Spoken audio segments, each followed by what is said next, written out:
the kind of lefty horseshoe people, the RFK Tulsi crowd, they cared about Epstein, and they also wanted Trump to be a peacenik on foreign policy. He's failing them on both. What's going on, you guys? Today we have both David Pakman and Tim Miller slamming Andrew Schulz. Andrew Schulz is getting the 2-for-1 special, talking out of his butt about Donald Trump. Let's get into it. But no, anyway, no matter what happens, I think Trump is, we're stuck with him. So given that, what is the potential impact of what we might learn? Is it'll hurt Republicans in 26 and 28? Is it like what is it Trump's legacy? Yeah. Um, well, I mean, I think that just on the actual substance of what we might learn, I don't know, like there might be legal consequences for people, probably not Trump. But I do think it's preposterous to think that Jeffrey Epstein and Ghislaine Maxwell were the only people that were involved in this effort, right? So there could be actual consequences for people. Politically speaking, I think the potential consequences of fragmenting of MAGA, and I don't mean, and I mean it in the broadest sense. Let me rephrase that: a fragmenting of the Trump coalition, because I think that MAGA eventually comes back around to everything. He was right when he said Fifth Avenue back in 2016, and it's like essentially a cult. And some people leave cults, but the preponderance of people stay, right? And so I think that the core MAGA base will be resilient in the face of this, but the broader coalition, I think, has real um, potential for fragmenting. And if you think about the newest people that came in, the kind of lefty horseshoe people, the RFK Tulsi crowd, they cared about Epstein, and they also wanted Trump to be a peacenik on foreign policy. He's failing them on both. Yep. And you could see them kind of reverting back either, I don't know, to the Democrats or just no longer being part of a Republican coalition in the future.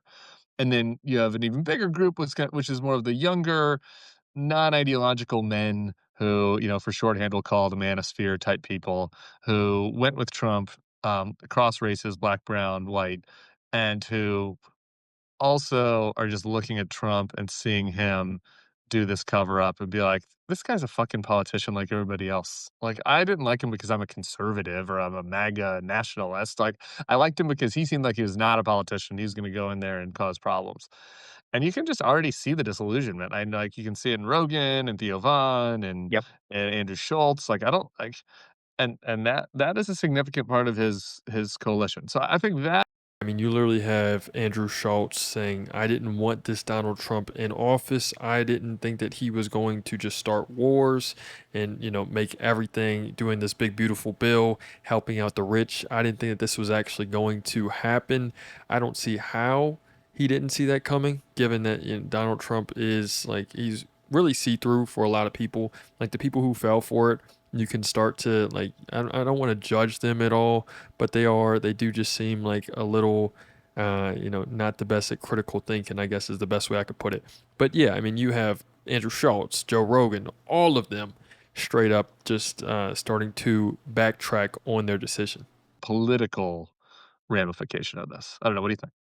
Yeah, no, I agree with that. And one of the things I've been interested in looking at, and I kind of want to hear from you as someone who worked in the PR and the messaging side, is from reading a lot of political books, it seems as though it's common that when there's some crisis, when the messaging comms and PR people get together, tell me if I'm wrong, it seems like it's common to game out every possibility. What if we went with this story? What if we went with that story? And so like some of the anecdotes we've learned about Harris's staff when Biden was in this period of, is he going to run? Is he going to not? Was like, okay, let's have a plan for if he drops out and endorses you. Let's have a plan for if he drops out and doesn't. Let's have a plan for if he dies. Here, what you Yeah, see, they had all these plans. Can you talk a little bit about like when you were doing this stuff, did you game out even ridiculous ideas just to go, let's game it out to see what would we say? And then people go, okay, that's crazy. We're not going to do that, but we've thought about it. yeah. Not really. To me, would be the honest answer to that. I mean, we definitely like a version of this, like in a campaign setting, which is not a PR issue like this, but is more like we gamed out a lot of different ways to deal with Trump.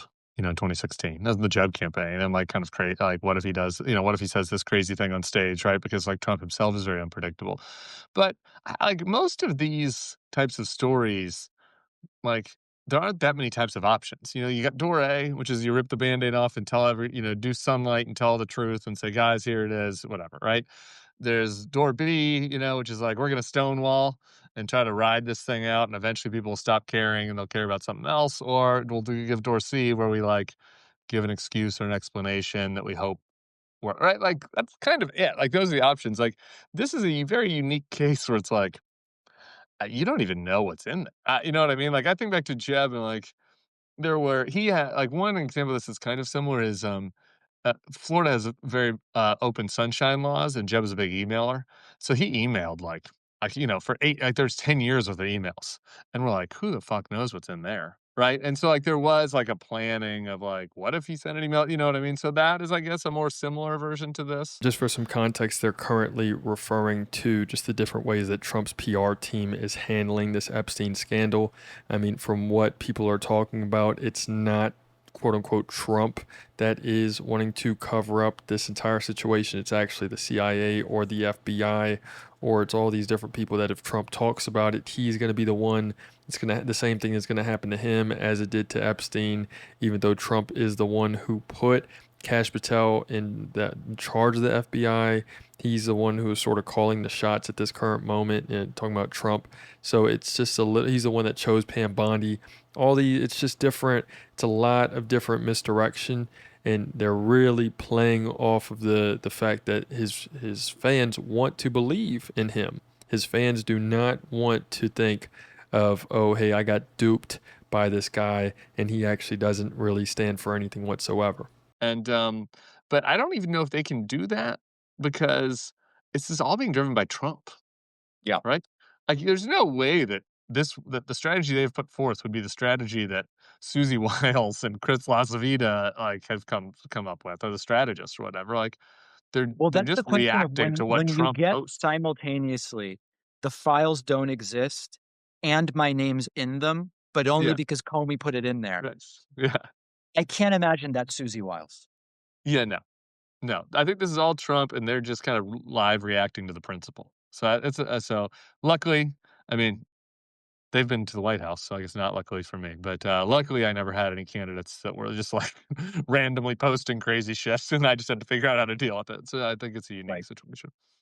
I wanna talk a little bit in the time we have left just Yeah, about, like, what you all are doing at the Bulwark, how you're growing, Substack. I mean, the success you all are having, I see that you're doing the live events.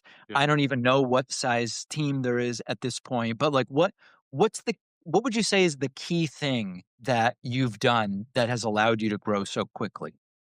I appreciate that, man. I I think that, like, the key things were, 1, that the fact that now we've kind of expanded beyond this, and we have people from a lot of different backgrounds, like ideologically and experience-wise, but, like, the original core group were never Trumpers, or people who were kind of cast out of the party or cast out of their magazine, in the case, The Weekly Standard.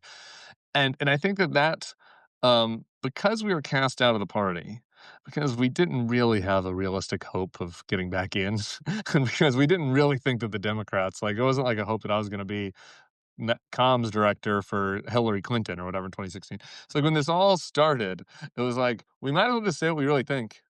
Like, we might as well just be honest, and we might as well just be candid, and, like, we'll see, and maybe this will turn into something, maybe it won't. And, like, when we started, it was kind of a flyer. It was like a side project for a lot of people that were involved. And I think that worked, right? Like, it just worked. It's what people want, like, is There we have it, you guys. We have David Pakman and Tim Miller talking about the current political landscape with the brosphere.